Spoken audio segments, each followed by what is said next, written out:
Terima kasih pemirsa, Anda kembali bersama kami dan kita di segmen Market Buzz. Dan pemirsa, sebelumnya kami akan tampilkan beberapa informasi yang menjadi headline dari segmen Market Buzz kali ini. Laba bersih Pertamina Geothermal atau PGEO kuartal 1 melonjak 49% menjadi 46,96 juta dolar Amerika Serikat.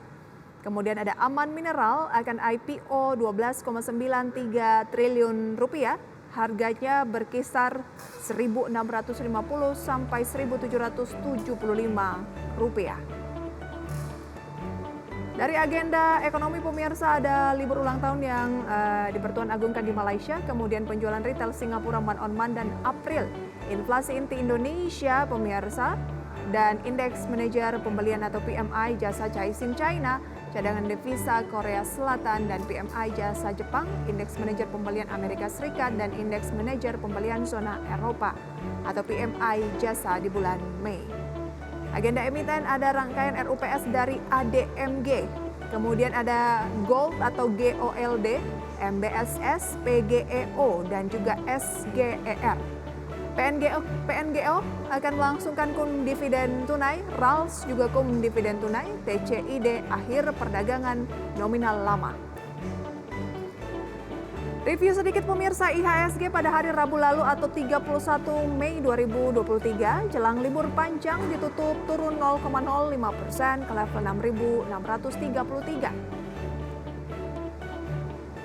Dan update pemirsa pada pagi hari ini dari Bursa Asia, selengkapnya bisa Anda saksikan di layar. Apakah akan mengikuti penutupan akhir pekan dari Bursa Eropa dan juga Bursa Amerika pemirsa? Selengkapnya bisa Anda saksikan di mana Nikkei menguat 1,4%, Straits Times menguat 1,49%, Kospi naik 0,36%, Hang Seng nampaknya masih tutup pemirsa ya.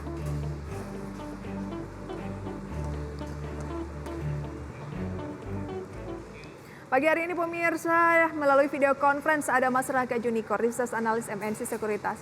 Mas Raka, selamat pagi. Halo, selamat pagi juga Mbak Visa. Terima kasih banyak untuk waktunya Mas Raka. Kita sudah memasuki bulan Juni, tidak terasa harapannya sih bisa nice ataupun ceria begitu ya, meskipun ini belum September. Tapi analisis Anda Mas Raka terkait dengan indeks harga saham gabungan kira-kira di bulan Juni ini akan seperti apa, sentimen apa saja yang akan mengiringi? Oke, untuk bulan Juni ini diekspektasikan memang ISG ini dapat rebound ya, karena memang cukup terkoreksi pada bulan Mei kemarin. Tentunya salah satu kasus positifnya ini ada dari penyelesaian dari pagu utang Amerika Serikat yang telah mencapai kesepakatan ya, di mana kalau kita lihat ini untuk pasar Wall Street dan juga Asia ini telah price in sebelumnya pada akhir pekan kemarin. Namun di market Indonesia belum ada nih price in-nya.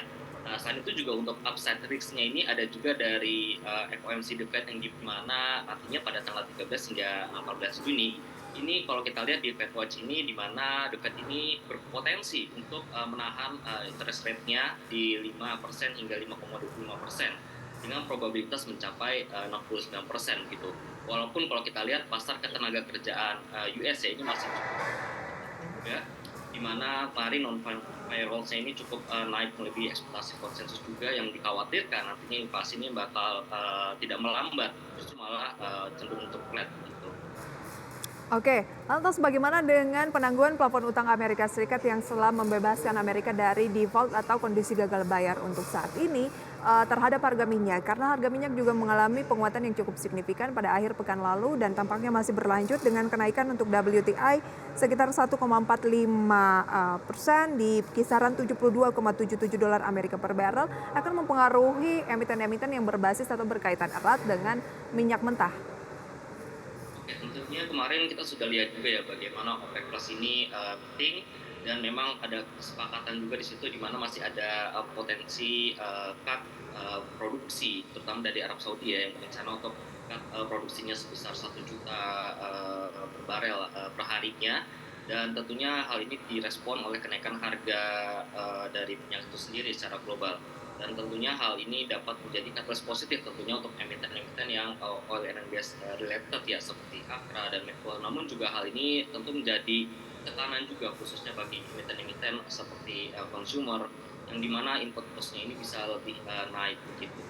Oke, apakah itu artinya Anda merekomendasikan saham-saham berbasis konsumer atau mungkin yang apa ya, yang lebih dekat kaitannya dengan minyak mentah, misalnya Medco atau emiten-emiten lain yang lebih ke minyaknya dibandingkan dengan produk turunannya?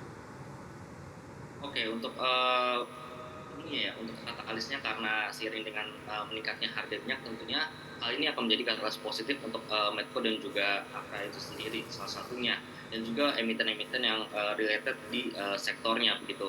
Nah, namun dengan kenaikan, kalau kita lihat ini harga minyak sebenarnya ini kan sudah terkoreksi sekitar lebih dari 10% secara year to date, sehingga mungkin kenaikannya ini akan cenderung terbatas ya. Kita melihat untuk forecast dari harga minyak mentah global ini mungkin ada di range 65 hingga nantinya 85 US dollar per barelnya begitu. Sehingga mungkin input cost untuk saham-saham consumer ini tidak akan semengejutkan pada tahun lalu, karena tahun lalu ini kan selain dari harga minyak ada juga dari harga komoditas soft yang lainnya ya, seperti gandum dan juga CPO. Oke, jadi kalau berbicara mengenai emiten yang berkaitan dengan minyak, Anda lebih memilih saham seperti Medco dan juga saham consumer good ya? Ya, untuk dengan adanya rally yang sementara pada harga minyak itu ini akan menjadi katalis positif seperti Medco. Terlebih juga Medco nantinya ada Aman Mineral entitasnya yang akan melakukan IPO juga. Dan kemarin juga kalau kita flashback di mana ada 5 perusahaan yang masih diizinkan untuk ekspor, di mana salah satu persyaratannya ada dari progres smelternya ini telah mencapai threshold lebih dari 50%. Oke, berarti katalis positif di emiten berbasis minyak ini cukup banyak, apalagi ada Aman Minerals yang juga akan IPO begitu ya? Ya, begitu. Jadi sambil menanti Aman Minerals ini IPO, Medco bisa menjadi pilihan. Yes, itu bisa menjadi salah satu saham pilihan di mana kalau kita lihat pada bulan-bulan sebelumnya ini cukup terkoreksi sangat parah ya. Dan memang harga kita lihat ini so far agak konsolidasi, sehingga mungkin bisa kita price in terlebih dahulu sehingga nantinya kita bisa mendapatkan ataupun ada potensi dari capital gain jadi adanya demand yang meningkat pada itu sendiri. Oke, Medco. Dalam 3 bulan terakhir turun hampir 20%, dalam 1 bulan terakhir 3,72%, dan dalam 1 pekan terakhir adalah 2,7%. Strateginya seperti apa yang saat ini berada di 905 yang Anda katakan tadi, cenderung melemah tetapi sudah mulai konsolidasi, berarti sudah mulai bertahan di posisi tersebut, ada potensi rebound di sana ya. Range-nya seperti apa, level-level yang perlu dicermati? Oke, untuk Medco kalau kita lihat ini ada secara teknikal ya, di mana memang harga tadi sudah terkoreksi cukup parah baik secara year to date, month to date dan lainnya. Dan kemarin juga pada penutupan tanggal 31 ini juga terkoreksi cukup lumayan juga 2,2%.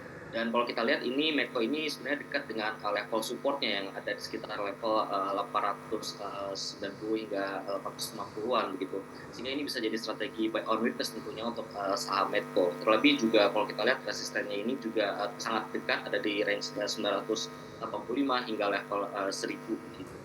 Oke, 1000 adalah level terdekat yang bisa dicapai oleh Medco ya, tapi beli di level-level di bawah 900 begitu ya? Buy on Ya, di weakness. antara range 900. Oke, itu dia rekomendasinya pemirsa untuk Medco, saham yang ada kaitannya dengan minyak dan juga gas ya. Ya, begitu. Nanti akan kita lanjutkan untuk saham pilihan dan ada informasi juga pemirsa terkait dengan fenomena El Nino yang mungkin akan mengerek harga emiten sawit. Usai jeda pariwara berikut, tetaplah bersama kami.